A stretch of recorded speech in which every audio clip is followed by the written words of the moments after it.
I'm your host Pensyfan19 and welcome to the August 2024 Pensyfan Periodical. This is a monthly news series which covers most of the major railroading headlines from around the world, as well as my opinions on them. We have a lot of articles to go over today, so with that in mind, let's get rolling. Starting off with yet another unusual occurrence where railroads gained some mainstream media attention, as the Canadian Railway Network saw a brief strike due to contract disputes between Canadian National and the Teamsters Canada. Unlike the much larger American freight rail strike back in 2022, this strike technically occurred for about 16 hours on August 21st, until the Ministry of Labor issued a back-to-work order for all employees 16 hours later. Now, I must admit that labor relations isn't exactly my strong point, nor do I honestly have that much of an opinion of the matter other than I hope both sides are able to work out an agreement that is best for both sides.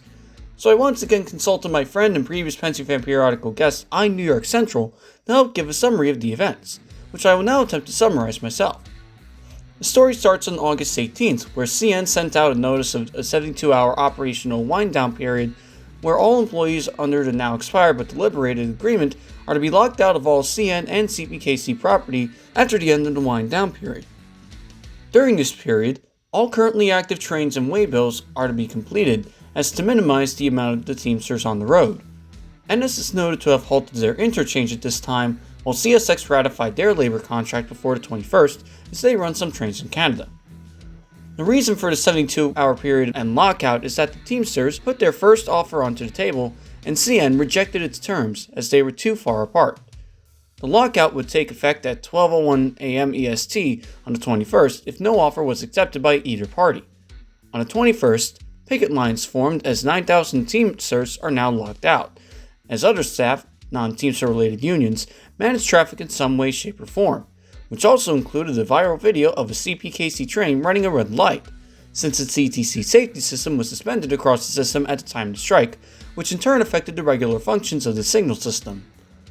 Eventually, the Ministry of Labor arbitrator issued a back-to-work order for both railroads employees 16 hours after the lockout began, about 4 p.m. EST, and by this time, most picketing is reported to have stopped.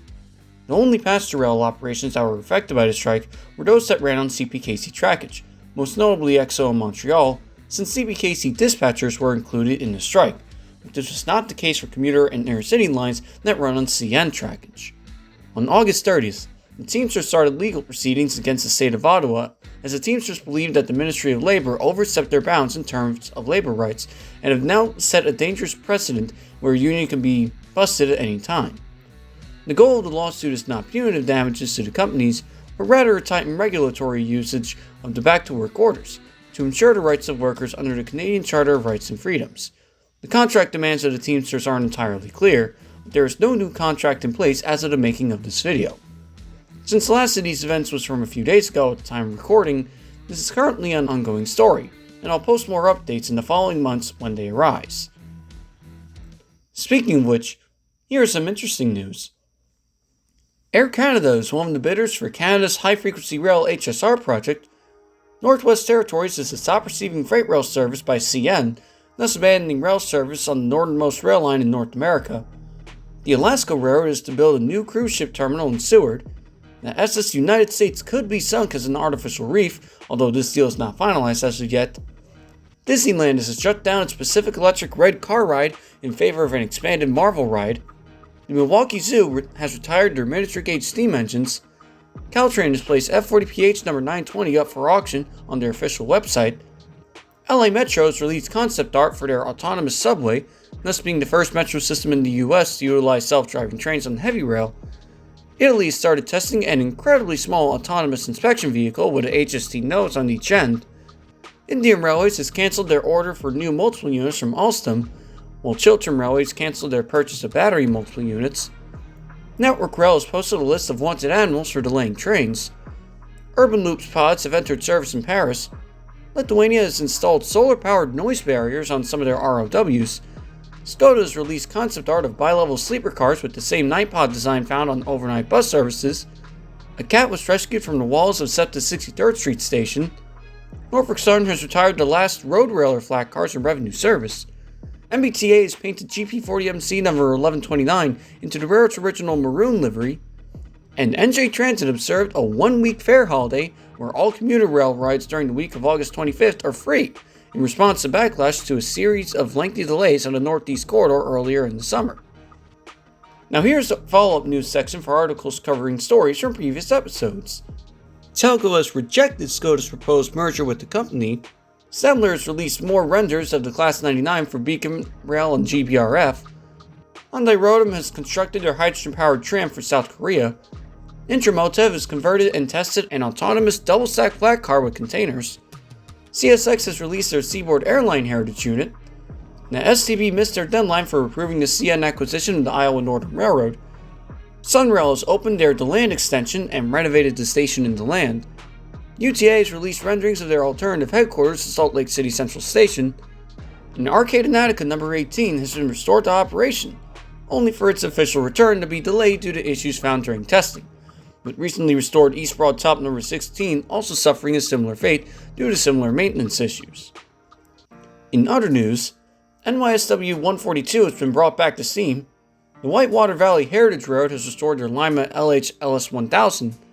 The NRHS Road Oak chapter has acquired an ex-NW GP9, while the Train Mountain Rail has acquired Baldwin Switcher Weyerhaeuser number 101. SMS Rail Lines has acquired two Baldwin switchers from the Texas Southeastern Railroad, while the Saratoga, Cornice, and Hudson Railway purchased an RS3. American Heritage Railways Group has acquired the Branson Scenic Railway, while the Pinsley Railroad has acquired the Hondo Railway. Mata Trolley in Memphis is suspended until further notice, as all trolley drivers have been suspended as well. The Reading and Northern has opened their Nesquehoning station. Chick-fil-A has started their own streaming service. Beacon Rail is to refurbish the Voyager fleet on cross country. GBRF has painted one of their Class 69s into a BR Green Heritage livery. CRRC has unveiled the Type C EMU along with autonomous trains for the Simon Metro, while the same manufacturer also unveiled a hydrogen locomotive for a mining company in Chile, along with a battery-powered work engine for a metro system in Europe. Alstom has released autonomous people movers for LAX and the Singapore Metro. Hitachi is to develop a battery-powered tram for Florence. STM is to construct the PMA3 Tamper.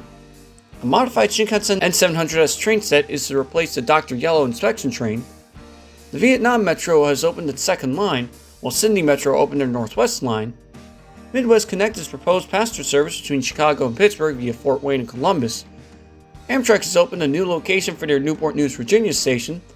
And Amtrak has proposed relocating their Portland Main station to the site of the former Portland Union Station, as it will also have two platforms and eliminate the need to switch directions while being located further from the bus terminal but closer to the town. Also, happy 140th anniversary to the Stewartstown Railroad, and happy 100th anniversary to Espon, who celebrated by making their own heritage unit.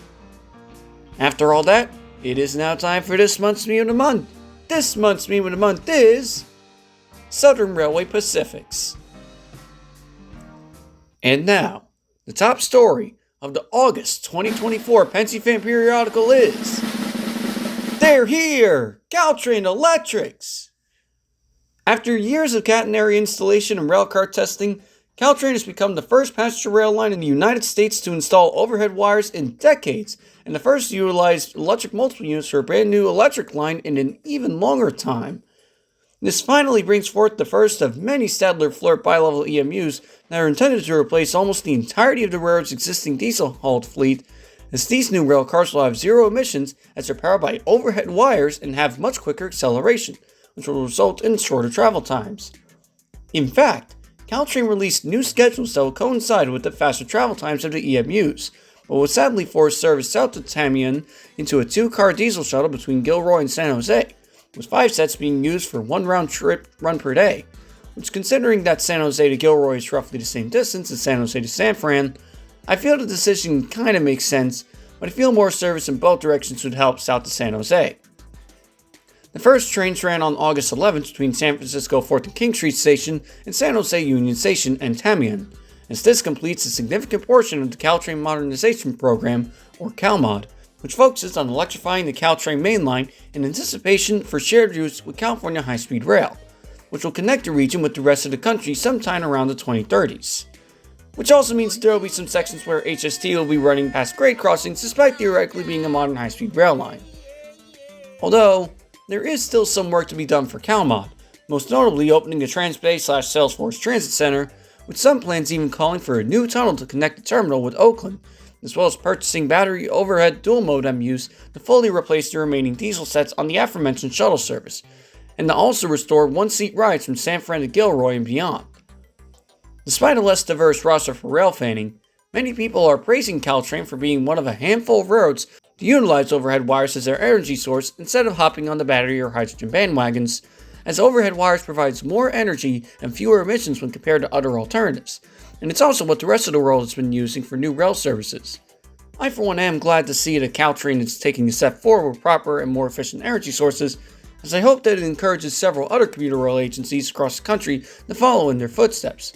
Even though I do hope the existing diesel stock does get utilized elsewhere and that service to Gilroy becomes more frequent, as these new Stadler flirts have brought forth a new era in not just San Francisco railroading, but also in the American rail industry as a whole. Thank you everyone for watching this month's episode of the Pensyfan Periodical. There have been a lot of rail news headlines for the month, and it will be very interesting to see what the future has in store for all these articles. Thank you again for watching, and if you enjoyed this video, don't forget to like and subscribe for more. Have a good day.